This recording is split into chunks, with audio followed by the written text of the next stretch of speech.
Et c'est parti les amis, on va parler vélo, on va parler cyclisme, le coup tordu, podcast, plateforme média. Le coup tordu, c'est tout simplement les passionnés qui parlent aux passionnés. Dans le coup tordu, il y a des interviews et il y a des previews et je vous retrouve en solo pour le 385e épisode du coup tordu. Et tous ensemble, nous allons faire la preview des Trois Vallées Varésines qui a lieu ce mardi 7 octobre 2025. Avant d'attaquer l'épisode, je vous rappelle que le coup tordu est disponible sur toutes les plateformes de podcast, Apple Podcast, sur Deezer, sur Spotify, on est présent également sur YouTube. On a envie de là on s'approche des 3 ans du podcast. Voilà, on est en train de terminer la 3e saison du podcast, déjà 385 épisodes. Dans un petit mois maintenant, on fêtera les 3 ans du podcast et pour la saison 4, on a vraiment envie d'amener le coup tordu le plus haut possible et tous ensemble, l'aventure continue. Donc vraiment, si vous avez quelques secondes, n'hésitez pas à aller mettre des 5 étoiles sur notamment sur Apple Podcast. Ça, c'est vraiment quelque chose qui nous aide beaucoup, 5 étoiles et puis des petits commentaires. Ça permet de montrer la force et la puissance du podcast et voilà, ça permet d'ouvrir le podcast à de nouvelles perspectives. Donc voilà, si vous avez 15-20 secondes, c'est gratuit. Voilà, dès que vous êtes arrêté, dès que vous êtes garé dans un petit coin, dès que vous arrivez au taf, là vous chopez le smartphone,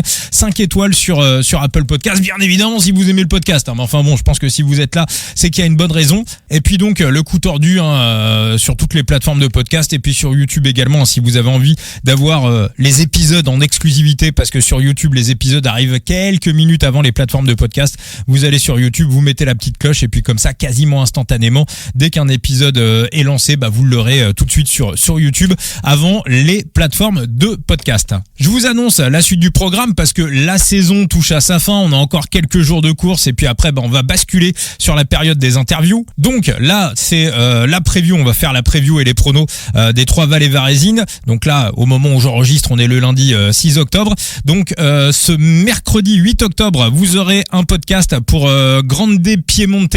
Jeudi, le podcast tant attendu du Tour de Lombardie et j'espère, c'est pas sûr du tout, pour samedi un podcast pour Paris Tour. Et ce qui est sûr, c'est que la semaine prochaine vous aurez une dernière preview pour cette saison. Ça sera sur le Tour de Vénétie, sachant que, et c'est bizarre parce que c'est vrai que l'ANJ en France a ouvert le cyclisme à pas mal d'épreuves. Voilà, on a récupéré 30-40 épreuves supplémentaires par rapport à l'année dernière et Xanxi n'est pas pariable en France. Ça sera la dernière course World Tour de la saison, un course World Tour en Chine. Bizarrement, l'ANJ a ouvert les bêtes à pas mal de courses.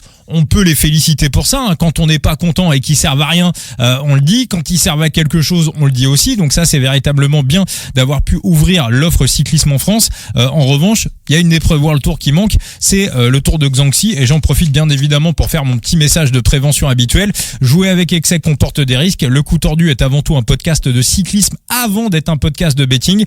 Vous pouvez jouer en fantasy, vous pouvez chercher à décrypter la course, à savoir qui sera le vainqueur sans forcément mettre d'argent. Moi, je vous incite pas du tout à faire des paris sportifs, ni Thibaut ni Enzo qui font le podcast avec moi. Et puis, si vous le faites bien évidemment, faites-le de la manière la plus prudente possible, car bien évidemment, voilà, les paris sportifs, si on s'y prend mal, ça peut être dramatique. Donc surtout, je compte sur vous pour ne pas faire n'importe quoi. On attaque avec l'actualité vélo. Alors il y a pas mal de choses à dire. Alors déjà au niveau des pronos, j'avais basculé sur Substack ce week-end parce que je pouvais pas faire de podcast. Giro dell'Emilia, pas mal quand même. On a rentré Del Toro, la victoire à 2, ça c'était pas très très compliqué, mais on l'a doublé avec le top 3 de Lenny Martinez à 6.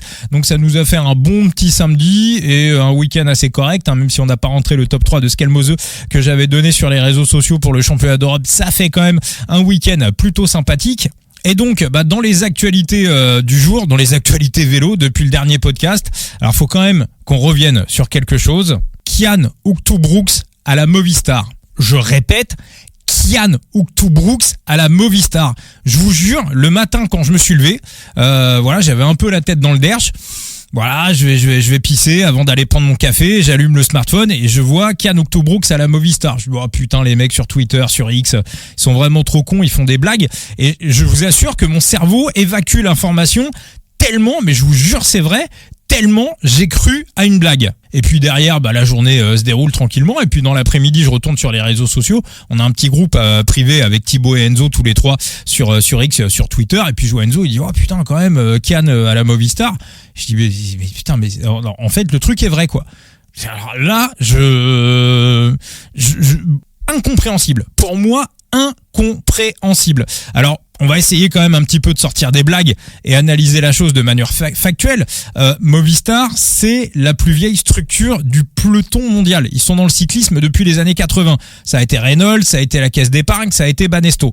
Ils ont gagné le Tour de France à plusieurs reprises, avec notamment Miguel Indurain, avec Pedro Delgado. Dans l'équipe, on a eu du Nairo Quintana, on a eu du Richard Carapaz, mais si on analyse les 40 années de cette équipe dans le peloton professionnel, les coureurs qui ont réussi sont quasiment tous des hispaniques, des espagnols ou des hispaniques.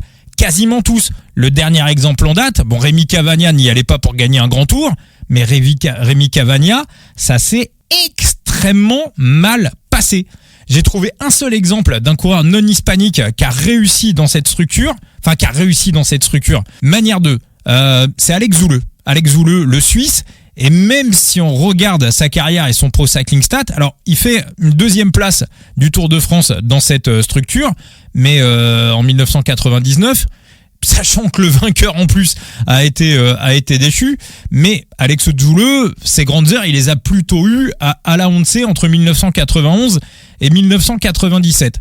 Alors après, on peut chercher à creuser un petit peu plus loin. Est-ce que cette équipe de la Movistar aujourd'hui, est-ce qu'elle développe les talents et est-ce qu'elle développe les coureurs? Alors quand Pachivila a récupéré les clés sportives de la Movistar, je crois entre 2020 et 2023, approximativement, c'était pas mal. On a vu Enric Mas notamment progresser sur contre-la-montre. On a vu plutôt des bonnes choses dans un premier temps avec Miguel Angel Lopez avant que tout parte en vrille. Mais sinon, j'ai pas l'impression que ça soit une équipe qui développe véritablement les coureurs. Il y a Ivan Romeo par exemple, voilà, pour développer des jeunes. Ça, oui, c'est possible. Mais quand la Movistar récupère des coureurs qui sont déjà confirmés, j'ai pas l'impression qu'ils franchissent un step de dingue. Orly Saolar, qui vient de la Cara Rural, cette année, j'ai pas l'impression qu'il ait pris un step monumental par rapport à la Kadja l'année dernière. Pablo Castrillo qui arrive de la Kern Pharma, belle saison de Pablo Castrillo à la Movistar, mais meilleure saison l'année dernière à la Kern. Il a pas progressé de manière exponentielle en arrivant à la Movistar. Donc, quel est le projet pour Kian ? Quelle est l'idée ? Je vous avoue que j'ai pas d'explication. Franchement, ça me dépasse complètement. On reste dans les actualités, on va revenir quand même sur le championnat d'Europe. Alors, moi je vous le dis, mais je l'assume entièrement, les Belges, ça court mais complètement à l'envers, mais de A à Z. Alors encore une fois, bravo Remco, immense champion. Si Pogačar n'était pas là, on serait en train de dire que Remco est le plus grand crack de tous les temps. Ça, voilà, encore une fois, je ne critique pas la performance des coureurs, je ne critique jamais les jambes des coureurs. On peut avoir des bonnes, des mauvaises journées. Bon, en l'occurrence, Remco, il en a plutôt eu une bonne. Moi, ce que je critique plutôt, c'est la stratégie qui est mise en place. Autant sur le parcours de Kigali, de mon point de vue, on en a déjà parlé, pour moi, il fallait chercher à anticiper ce qu'a cherché à faire l'équipe de France, c'est-à-dire anticiper et mettre des pions à l'avant en prenant le plus d'avance possible à l'arrivée du Mont Kigali et essayer de faire en sorte que Pogačar se retrouve isolé. Autant là, pour moi, sur ce championnat d'Europe, il fallait endormir la course. D'ailleurs, c'est pour ça que Thomas Voeckler voulait garder absolument Romain Grégoire dans le jeu le plus longtemps possible et je suis entièrement d'accord avec lui. Mais qu'est-ce qui s'est passé ? Alors, que les Belges aient cherché à créer un petit peu de mouvement en début de course, à placer des pions à l'avant, ça pourquoi pas ? Ça, admettons, je valide. Mais une fois que Pogačar s'est retrouvé isolé, pourquoi avoir durci la course à ce moment-là ? C'est-à-dire que je vais vous expliquer la différence entre Tadej Pogačar et le reste des coureurs professionnels, c'est-à-dire que on va dire que les coureurs, on va dire un très très bon coureur professionnel, là où il arrive à tenir un certain nombre de watts sur 15, 20, 25, 30 minutes, Poggi, il tient les mêmes watts sur 2 heures. Donc à partir du moment où on durcit la course et on l'amène sur sa filière et qu'il se retrouve isolé à 80 bornes de l'arrivée, bah on l'oblige à faire à sortir le move qu'il aime le plus, c'est-à-dire attaquer de loin. Voilà, on le force à défendre et la meilleure défense chez Pogačar, c'est l'attaque. Donc en durcissant la course et en ramenant Pogačar sur sa filière, les Belges s'attendaient à quoi en fait ? Ça c'est ça me fait halluciner. Pour moi, la stratégie, c'était de pourrir la course. Laisser les Slovènes se démerder et essayer de faire en sorte qu'en plus avec le vent de face, mais essayer de faire en sorte que voilà, en arrivant sur le circuit final, on va dire sur les 50 derniers kilomètres, avoir le plus gros peloton possible, avoir le plus de monde possible, 15, 20, 30 coureurs, pour ramener le temps d'effort, on va dire le temps d'effort maximum sur un effort le plus court possible. Et encore une fois, quand Vauclair voulait laisser Romain Grégoire dans le jeu, je pense que c'est un petit peu ce qui avait été imaginé. Donc voilà. Donc encore une fois, alors bravo évidemment les Belges, ça fait 2 belles médailles d'argent, ça je critique pas, mais stratégiquement, alors, je vous le dis, sur le même en bougeant les trucs, je pense que sur les 2 courses à la fois Kigali et à la fois les championnats d'Europe, ça n'aurait pas changé le résultat. Ça, je suis d'accord avec ça, mais on va dire que en plus Pogačar était plus fort, mais en plus sur les 2 courses, ils ont aussi forcé et favorisé les scénarios pour des victoires de Tadej Pogačar. Déjà, il est le plus fort, mais si en plus d'autres équipes et d'autres pays, d'autres nations lui servent la sauce, bon bah là, j'ai envie de dire, ça sert pas à grand chose d'allumer sa télé. Du côté des transferts, je suis hyper content, je vous en parle depuis un petit moment. Yael Johaland, ça y est, enfin, il a signé du côté de la Cofidis, c'était dans les tuyaux depuis un petit moment. Alors dans un précédent podcast, j'avais dit que je pardonnerais à Cédric Vasseur certains de ses péchés si Yael Johaland était embauché à la Cofidis. Alors je sais pas si c'est Cédric Vasseur ou si c'est Raphaël John, son remplaçant, qui a embauché Yael. Enfin bon, j'imagine que les contrats sont verrouillés depuis un petit moment. Donc voilà, bah écoutez, ça c'est quelque chose qui me fait plaisir. Et puis je vais relever aussi quelque chose. Alors c'est pas de moi, c'est pas moi qui ai fait remarquer ça. Je vais rendre à César ce qui appartient à César. C'est le site de Charles, c'est Vélo Club. Ils ont mis le doigt sur un truc et vous remarquerez quand même que il y a absolument eu aucun hommage. J'ai envie de faire une petite blague. Allez, on va parler de tous les hommages qui ont été rendus à Cédric Vasseur, les tweets, les anciens coureurs, le staff. Il n'y a pas un mec, alors, sauf erreur de ma part, mais il n'y a pas un mec qui lui rend hommage, quoi. C'est-à-dire, il n'y a pas un ancien coureur qui dit voilà, bravo pour tout ce que t'as fait. Il n'y a rien. Mais rien. Voilà, je vous laisse simplement en juger par vous-même. Mais voilà, si Simon Cédric, mais on va continuer. Moi, je me demande ce qu'il va faire maintenant, Cédric Vasseur. Moi, il me fascine ce gars. Il me fascine. C'est pas parce qu'il est plus à la Cofidis qu'on va plus continuer à suivre les aventures de notre Cédric. Bien évidemment, ça sera un running gag. Il est là depuis le début du coup tordu. On parle de lui, donc on va continuer à le suivre, bien évidemment. Allez, on empile sur la preview des 3 vallées varésines avec évidemment les previews que vous retrouvez sur The Big Gear, le site d'Enzo, et sur Vélo Futé, les previews de Thibaut à retrouver sur Vélo Futé. Alors les 3 vallées varésines, on a 198 km. Bon, le parcours, vous le connaissez, on est un petit peu plus de 300 000 mètres, ouais. 3300 mètres de dénivelé positif. Bon, c'est simple, ça monte, ça descend, ça monte, ça descend.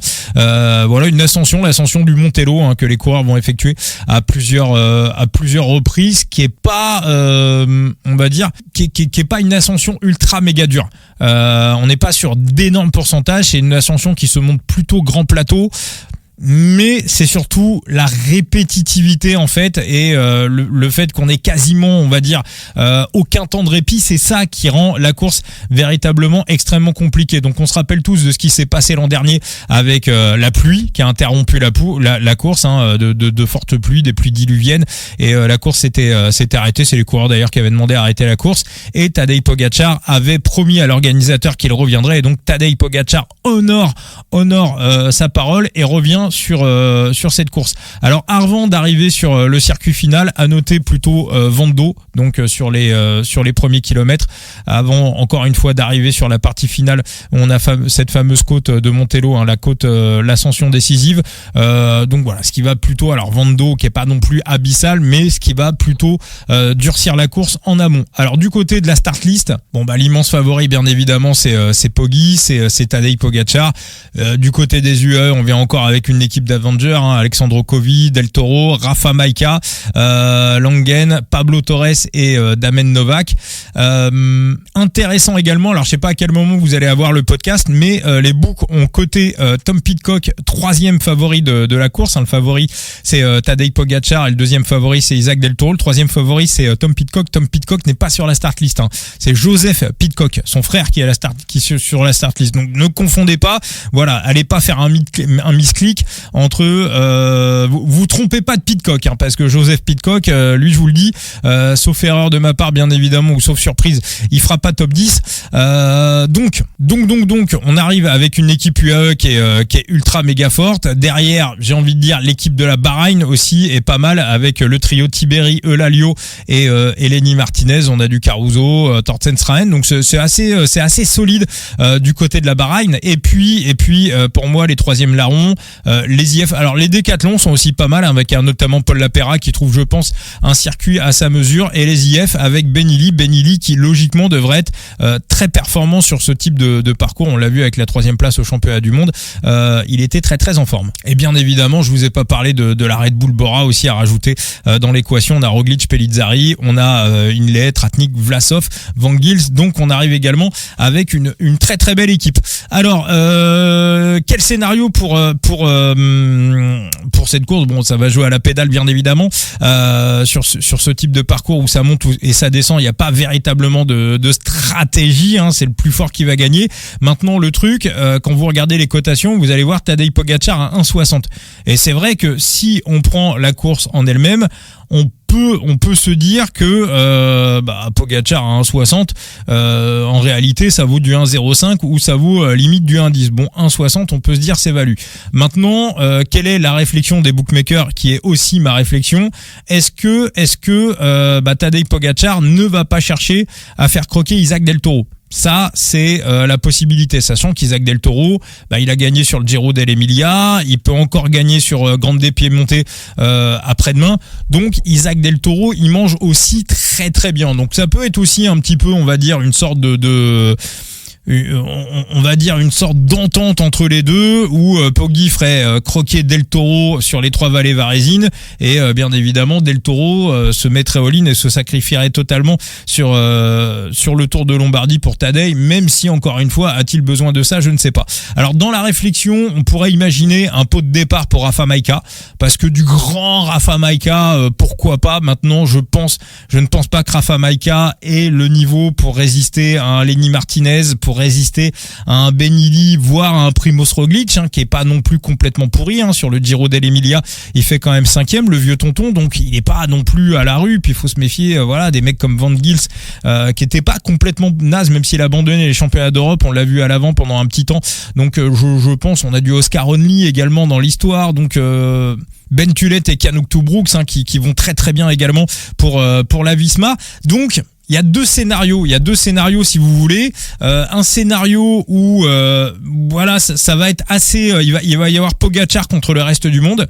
Ça va être assez, on va dire, assez homogène entre tous les favoris et tous les leaders, et Pogačar va se barrer et va gagner facilement la course. Et la deuxième hypothèse, ça serait Tadej Pogačar qui se sacrifierait pour l'un de ses équipiers, qui ferait tout pour essayer de le faire gagner. Encore faudrait-il que cet équipier soit au-dessus de tous les concurrents que j'ai cités précédemment. Sachant qu'évidemment, si vous avez un coéquipier comme Tadej Pogačar qui prend du vent pour vous, qui vous replace, littéralement vous êtes sur un fauteuil, Voilà, vous avez, si vous avez le meilleur coureur de tous les temps qui vous biberonne, je pense que vous êtes pas mal.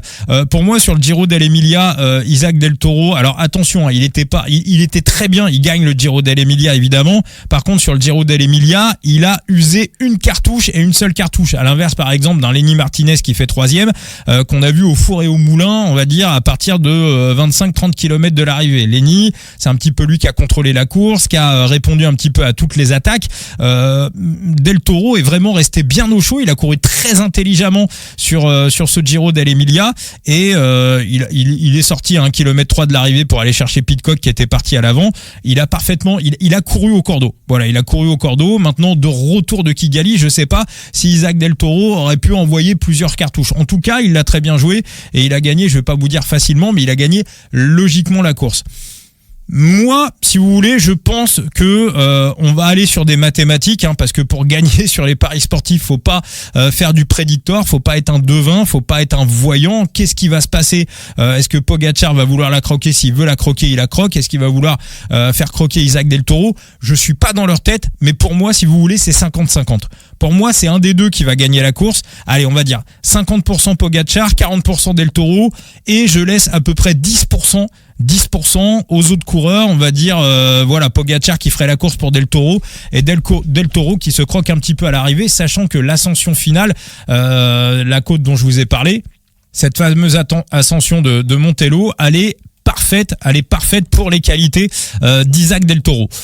Donc 50-50, pour moi, clairement, la value, elle est sur Isaac Del Toro. Voilà, 50-40, voilà. Même à 40% de chance de victoire d'Isaac Del Toro, pour moi, la value à 3,5, pour moi, la value, elle est complètement pour Del Toro, sachant qu'en plus, les books mettent Tom Pidcock dans l'équation. Pidcock, encore une fois, n'est pas sur la start list. Donc je pense que vous retirez Pidcock, qui est le 3e favori de la course. Je pense que ça remonte, ça redescend clairement la cote d'Isaac Del Toro. Donc pour moi, 3,50, c'est du très très bon à prendre. Donc sur les probabilités d'occurrence, ça nous fait du 0,20% de bankroll.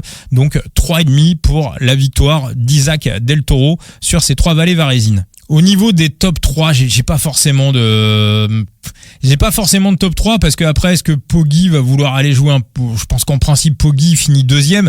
Donc, si mon scénario est bon, voilà, de toute façon, je les vois 1, 2. Dans quel ordre, je sais pas, mais je les vois 1 et 2. Donc, ça veut dire que ça laisse pas énormément de place derrière sur le podium. On est en ascension, évidemment, qui est plutôt punchy. Alors, tout le monde pense à Lenny Martinez, mais ascension plutôt grand plateau. Alors, attention, évidemment, sur la forme du moment, il peut terminer 3e. Mais moi, Lenny, je le préfère vraiment sur des trucs de gros pourcentage, des trucs petits plateaux, type Mur de Huy ou Giro dell'Emilia, ce qu'on a vu le week-end dernier. Donc voilà, je me prononcerai pas pour la 3e place. Pour moi, il y a 5, 6, 7 coureurs qui peuvent aller la chercher, donc assez compliqué de trouver quelque chose. Je vais aller du côté des match-ups. Pour moi, si vous voulez, celui qui peut un petit peu mettre les plans à plat des UAE, c'est Ben Illy, qui peut, si Pogačar décide d'attendre Del Toro, Ben Illy peut se greffer avec les deux. Voilà. Après, on sait que Ben Illy, il a pas un sprint qui est monumental.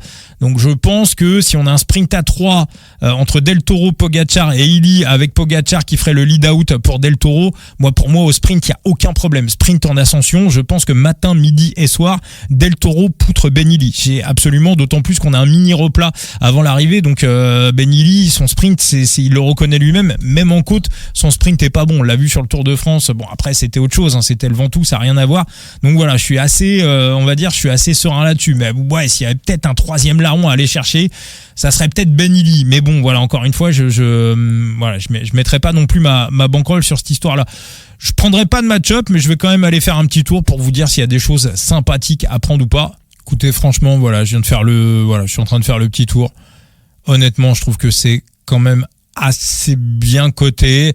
Alors après, Sylvain Moniquet devant Bras Alfonso, je le prendrai pas, voilà. Mais pourquoi? Parce que il y a les points de la Cofidis.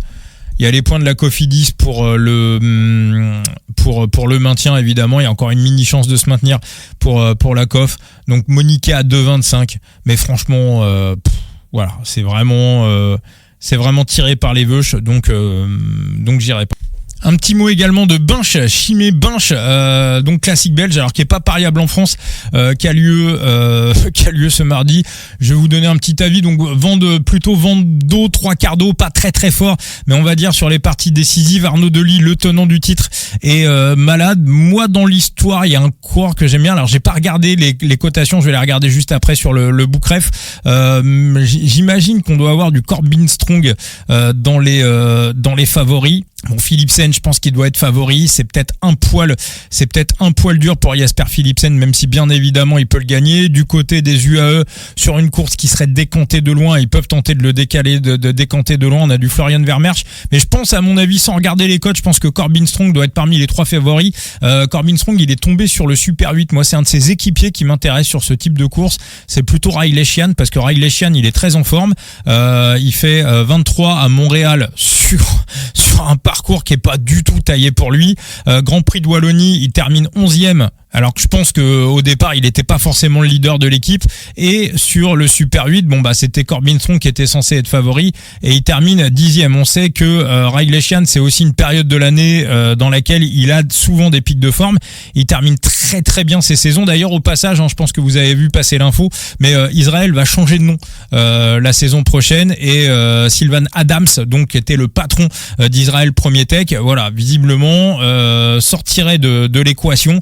Donc on partirait avec un nouveau sponsor qui ne serait plus en lien direct avec Israël. Donc je pense que vous avez vu passer l'information. Moi je me demande d'ailleurs au passage que ça donnerait pour Side Limit, parce que Israël Premier Tech était la plus grosse équipe présente sur Side Limit, l'équipe qui avait tout de suite on va dire dit oui à Valentin sur Side Limit, ce qui avait permis au jeu véritablement d'exploser, parce que c'était très rapide, c'est la 4e équipe ou 5e équipe qui arrive sur Side Limit juste après le lancement du jeu, et on s'était retrouvé tout de suite avec des gros coureurs dans le jeu.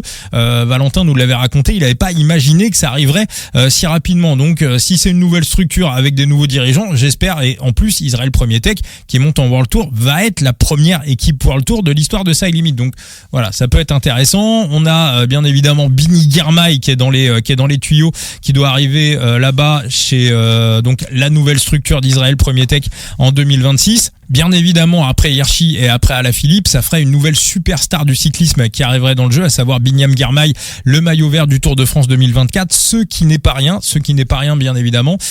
Donc voilà, attendons de voir ce qui se passe. Donc voilà, donc Riley Shand, moi me plaît bien sur la forme, à la fois sur la forme et à la fois sur le parcours. Donc je vais regarder un petit peu les cotations, voir. Alors Jasper Philipsen favori à 2. Alors ça, moi je suis pas d'accord. On a du Meus à 7,5, on a du Corbin Strong à 9. Pour moi, c'est vraiment un parcours où on peut véritablement réussir à piéger les coureurs, avec en plus les UAE qui sont dans l'équation et qui vont vraiment chercher à tout faire péter. C'est pas une course si facile que ça, Binchi mais Binch.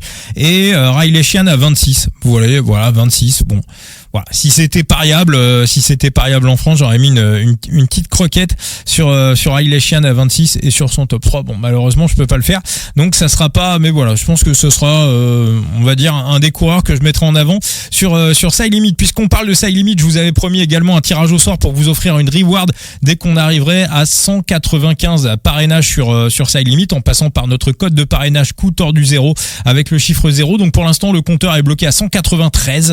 Donc dès qu'on récupère 2 parrainages de plus sur Side Limit, dès qu'on arrive à 195, dès que vous serez 195 à vous être inscrit sur Side Limit en passant par notre parrainage coup tordu 0 avec le chiffre 0, et j'organiserai un nouveau tirage au sort pour vous offrir une reward. Voilà, tirage exclusif réservé à ceux qui rentrent sur Side Limit. Donc pour ceux qui connaissent pas, un jeu de fantasy où on joue avec ses propres cartes, donc coup tordu 0 avec le chiffre 0 pour intégrer Side Limit.